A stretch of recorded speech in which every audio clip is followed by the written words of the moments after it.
This was a few years ago. I was staying in a small rental cabin on the edge of a national forest area in the Appalachians. Not a fancy place, more like a clean hunting cabin that someone had fixed up. Gravel driveway, a porch, a couple of rocking chairs that looked like they had been there forever. The nearest town was a 20-minute drive, and even that was a stretch of road where you could go 10 minutes without seeing another car. I was there alone. That was the whole point. I wanted quiet. I had been burnt out from work, and I thought a couple days of hiking and reading would reset me. I had maps printed, snacks, water, all the responsible stuff. Cell service was the usual. It would appear in little bursts and then disappear again. If I stood on the porch and held my phone up like an idiot, I could sometimes get a text to send. The first day was boring in the best way. I drove in, unpacked, took a short hike on a marked trail near the cabin. Nothing weird. Birds, squirrels, the normal forest sounds. I remember feeling a little silly for having told friends I would check in, because it felt so safe.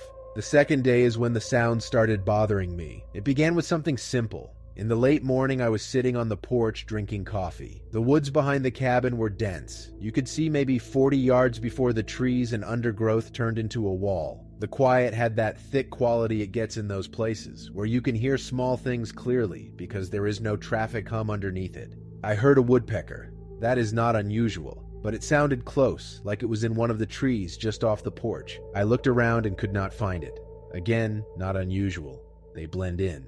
Then the sound changed. It was still a tapping, but the rhythm became too steady. Not like an animal, more like someone tapping wood with something hard. I watched the tree line and tried to be rational. People come through. Maybe someone was down the slope splitting kindling. Maybe I was hearing an echo off the hill. The thing that bothered me was the distance. The tapping sounded close, then it sounded far, then close again, without changing volume the way it should. Like it was moving without moving through space. I kept trying to locate it by turning my head, like you do when you are finding where a voice is coming from, and I could not pin it down. It lasted a few minutes, then stopped. The forest went back to normal. I did what I always do when something feels off. I tried to forget it. I started my hike for the day. The trail I chose was one of those that loops and connects to a longer ridgeline route, marked, but the markings were old. Painted blazes on trees, some faded. At times the path was clear, and at times it was just a suggestion through leaf litter. I was not worried about getting lost, but I paid attention. About an hour in, I started noticing the same kind of problem with sound, but with a different source. I kept hearing something that sounded like someone behind me. Not footsteps exactly, but the faint scrape of something through leaves. It would happen when I stopped. I would stop to drink water, and after a few seconds I would hear it. A soft scuff, then nothing. When I started walking again, I could not hear it. I told myself the obvious. Deer, a squirrel. My own sounds echoing back. The woods do that. You hear your own movement, and your brain assigns it to something else. So I tested it, which is not brave. It is just what you do when you want to stop feeling stupid. I stepped off the trail and stood very still. I waited. After maybe 20 seconds, I heard the scrape again, behind me, slightly to the left. I turned slowly, expecting to see a deer freeze and look at me. Nothing. Trees, ferns, shadows. I waited again. Nothing. I walked again, but slower, listening. The scrape did not return until I stopped again. Then it did. It started to feel like a pattern, not proof of anything, just a pattern that my brain could not unsee. Sound when I stopped, silence when I moved. By the time I reached a small overlook, I was annoyed at myself. The sun was out. It was not late. There were no scary signs. I could see miles of ridges, that layered blue look the Appalachians have. It should have felt peaceful. I sat on a rock and ate a snack. I forced myself to enjoy it. That is when I heard the tapping again. The same steady, too-even rhythm. Like someone lightly striking wood. Not fast, not frantic, just consistent. And again, I could not place it. It sounded like it was down the hill. Then it sounded like it was on the ridge behind me. Then it sounded like it was somewhere to the right, deeper in the trees. It did not get closer. It did not get louder. It just existed, shifting in a way that made no physical sense. I remember thinking, maybe there are multiple sources. Maybe it is two different things. But the rhythm was identical, like the same hand repeating the same beat. I stood up and started back down the trail earlier than I planned. Not running, just choosing not to stay. The rest of the hike was normal, except for the fact that I kept stopping to listen, and every time I stopped, I would hear that faint scrape behind me within about 20 seconds. It got to the point where I could predict it, which made me feel worse, because it felt less like randomness and more like timing. When I reached the cabin in the late afternoon, I was relieved in a way that felt embarrassing. I locked the door, not because I thought a lock mattered, but because it was something I could control. I made dinner, I watched a show, I tried to turn my brain off. That night, lying in bed, I heard something outside that made me sit up. Not footsteps, not a voice. It was that steady tapping again, somewhere beyond the cabin. I got out of bed and stood at the window. The porch light was off. The woods were black. I could see nothing. The tapping continued for a while, then stopped. Then, a few minutes later, it started again. But it sounded like it was in a different place. Not closer, just relocated. As if someone had moved around the cabin without making any other sound. I did not hear branches snap. I did not hear leaves, just tapping. At some point I fell asleep. I do not remember deciding to. I just must have. In the morning, everything looked normal. Birds, light through trees, frost on the edges of the grass. I walked outside and there were no obvious signs of anything. No prints in the dirt, no disturbed leaves, nothing to point to. That is why I do not talk about it much. There is no clean moment where you can say, this was the thing. It is just that for a full day and a night, the sounds around me stopped behaving the way they should, and the timing of them started to feel almost responsive. I left that afternoon instead of staying the extra day I had planned. I told myself it was because I had work to catch up on. Even now, the part that bothers me is not the tapping itself. It is the way it seemed to wait until I stopped moving, like the woods were listening for my attention. If you enjoyed that story, like the video and click subscribe. Now let's move on to the next. A few months ago, I was driving through the Appalachians on a long trip, and I decided to break it up with one night in a small mountain town. It was not planned as a wilderness adventure. It was a practical stop. Sleep, shower, keep moving in the morning. I found a cheap little cabin rental online. It was described as being 10 minutes from town, tucked in the woods. The photos looked fine, basic but clean. I liked the idea of not being in a motel by the highway, so I booked it. By the time I arrived, it was late afternoon. Not dark yet, but the light was already getting softer behind the ridges. The road to the cabin was paved at first, then turned to gravel, then to a narrower gravel road with no signs. My GPS kept working, but the map looked wrong, like the road was not quite where it said it was. That is normal out there. Nothing updates. The mountains do not care if your app is accurate. I lost cell service a mile or two before the cabin. The little bars disappeared and stayed gone. The cabin was real, at least. Small, one bedroom, a porch, a fire pit out front. It felt lived in, but not in a personal way. More like a place that cycles through people. I unpacked. I ate some food I had in the car. I looked around, got comfortable. I texted a friend that I had arrived, but the message just sat unsent. I forgot about it. Around dusk, I realized I had left something in the car. My toiletry bag or maybe my phone charger. Something minor. I went out on the porch and walked down the steps to the driveway. That is when I heard someone call out. Not shouting, just a voice, calm, from somewhere down the road. It said, "Hey," then a pause.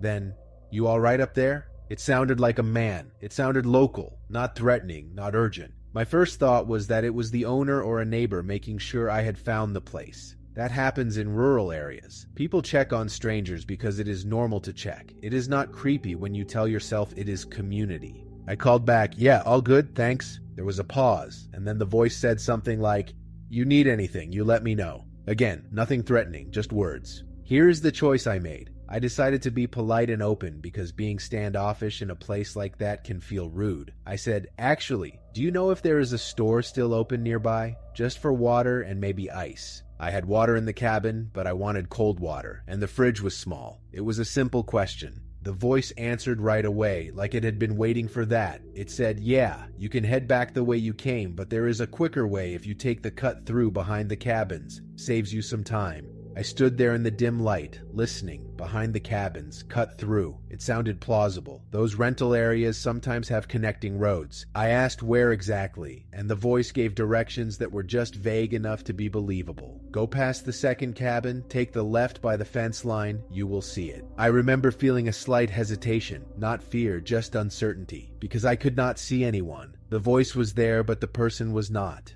I laughed a little and said, "I cannot even see you." He said something like, "Yeah, I am down here by my truck. Hard to see with the trees."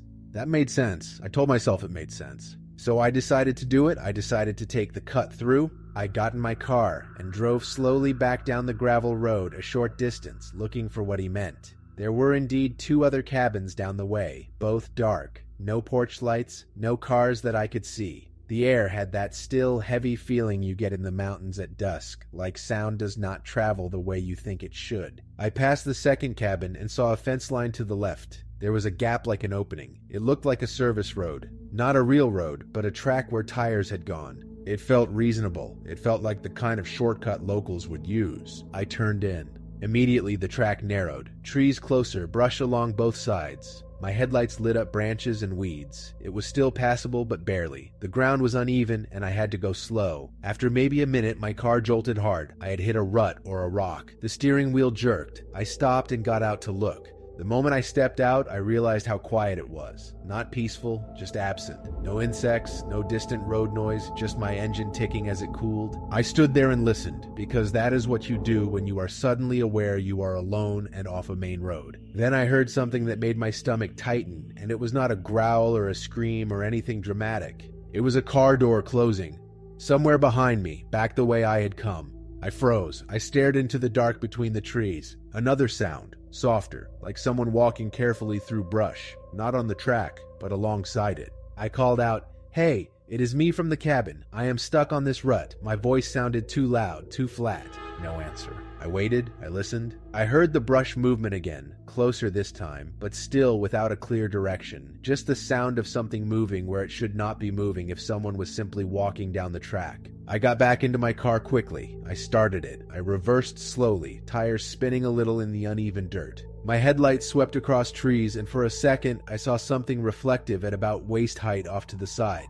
Not eyes. More like a reflector on a post, or maybe a piece of tape. It flashed and was gone. I backed out to the main gravel road and turned my car around without thinking about elegance. I just wanted to be facing the right direction. As I drove back toward the cabin area, I kept expecting to see a truck. The man had said he was by his truck. There was no truck. No headlights, no taillights, no vehicle pulled off the side, nothing. Just cabins and trees and the road. I drove straight back to the paved road and found the store the normal way, the way my GPS had originally told me, which took longer but was clear. At the store, I asked the cashier if there was a shortcut road behind the cabin rentals on that stretch. He looked at me for a second and said, "Not that you want to take. Those are old service tracks. Some do not go anywhere." I asked if people live back there. He shrugged and said some do, but most of that is just rentals and forest. I stayed polite, I paid, I left. I went back to the cabin and locked the door. I did not sit on the porch again. I did not go outside once it was dark. Nothing happened that night. No one knocked. No one came around. The cabin was quiet. In the morning, I drove out and passed the spot where the second cabin was. In daylight, I could see clearly that the track I had turned down did not look like a maintained shortcut. It looked like a forgotten access path that had been used just enough to stay open. And I kept thinking about the voice, and how quick it was to direct me there, and how it never once said, "I can show you," or "I will meet you," or "I am coming up." It just talked from the dark and waited for me to choose. The later detail that really bothered me was small. When I checked my phone back in town, the text I had tried to send my friend the day before finally went through. It showed the timestamp from the previous evening. If I had needed help on that track, if my car had been properly stuck, nobody would have known where I was. I had been responding to a voice in the trees, thinking it was a neighbor being friendly, and my decision to take the shortcut was based on wanting to be polite and efficient. I still do not know who it was. I do not know if there was a truck. I do not know what the movement in the brush was. I just know that when I picture it now, I can hear how normal he sounded, and that makes it worse than if he had sounded threatening. If you enjoyed that story, like the video and click subscribe. Now let's move on to the next. This one took a long time to bother me, which is why it still sits in my head. At the time, I thought it was a mildly strange night with a simple explanation. It was only later that I realized the early detail I dismissed was the one that made everything else make sense. I was hiking part of a well-known trail section in the Appalachians with the goal of doing a quiet overnight. Nothing extreme. Park at a trailhead, hike in a few miles, camp, hike back out the next day. I was alone. I had done solo overnights before. I was careful in the boring ways. Tell someone my route, leave a note in the car, carry extra food. Cell service was spotty.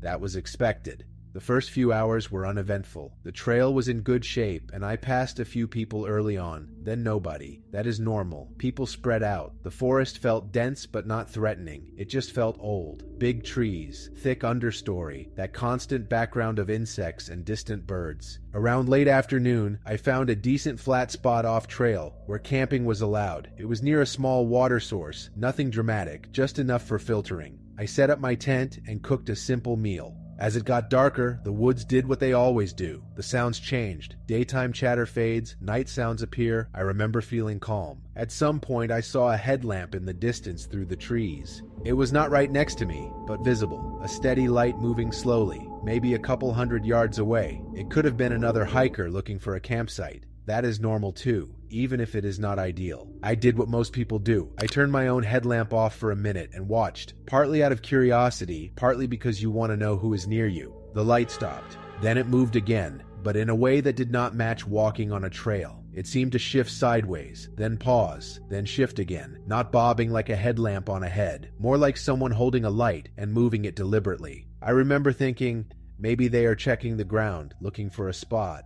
Or maybe the trees are making it look strange. You can misjudge movement through a forest at night. I turned my headlamp back on and went back to my tent. Here is the early detail I dismissed. When I crawled into the tent, I realized my tent zipper was not all the way closed at the bottom. Not wide open, just not fully seated, a small gap near the corner. I remember thinking, I must have done that when I went in and out because I was cooking and moving around. I zipped it properly and went to sleep. The night was mostly normal until I woke up needing to use the bathroom. I checked my watch. It was just after 2. I lay there for a minute, trying to decide if I could ignore it. Then I got up, put my boots on, and unzipped the tent. The air was cold enough to feel clean, not freezing, but enough to make you move quickly. I stepped a short distance away, did what I needed to do, and came back. My headlamp beam was narrow. The forest beyond it was just black. As I reached my tent, I noticed the zipper pull was not where I left it. Again, not open, just not in the exact position. It was down a few inches, like someone had started it and stopped.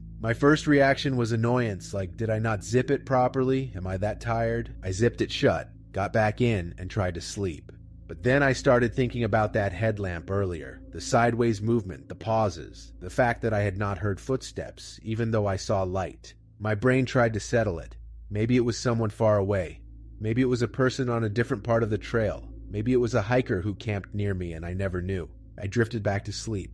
In the morning, I woke up to a small, simple problem. My food bag was not where I thought I left it. I had hung it on a low branch a short distance from camp. Not a perfect bear hang, but enough for that area, and I was careful with smellables. When I walked to it, it was still there, still hanging, but the knot looked different. Not cut, not frayed, just tied differently, like someone had undone it and redone it without caring about doing it my way. The bag was closed, nothing missing, no torn fabric, no mess. I stood there looking at the knot, and I remember laughing quietly because it felt ridiculous. Who would do that? Why would someone touch a stranger's food bag and not take anything? I checked the ground for prints, but the forest floor was leaf litter and dirt. In that kind of terrain, you can convince yourself of anything. I could not find clear footprints. I could not find proof. I packed up, left, and told myself it was just a sloppy knot I had tied in the dark. That is how I would have remembered it forever. As a mildly odd solo camp moment, if not for what happened later at home. A week or two after the trip, I was unpacking my gear and found something in my tent that did not belong to me.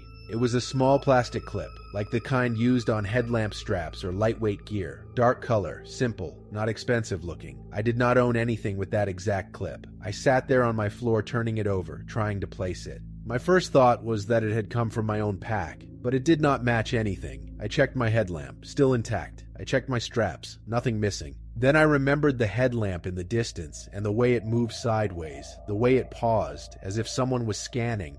And I remembered the tent zipper not fully closed at the bottom when I first went to bed, which I had blamed on myself. That is when it started bothering me in a different way, because if that clip came from someone else's gear, the only place it could have ended up inside my tent was if someone had been close enough to the tent opening, in the dark, while I was inside, and something from them had snagged or dropped. It would explain the zipper pull being slightly moved. It would explain the knot on the food bag being different, because someone might have checked it, not to steal, but to see what I had, or to see if I was alone, or just because they could. It also explained why the headlamp movement did not look like walking. It looked like someone standing still and aiming light deliberately. None of that is proof. That is the frustrating part. It is all interpretation. It is me connecting dots after the fact. But the clip is real. I still have it in a drawer because I could not bring myself to throw it away. Every time I see it, I think about how quiet the woods were that night, and how I assumed the small zipper gap was my own carelessness, and how comforting that assumption was at the time. What I overlooked was the simplest thing. When you are alone in the Appalachians, there are long stretches where you feel like you are the only person on the mountain. You are rarely the only person,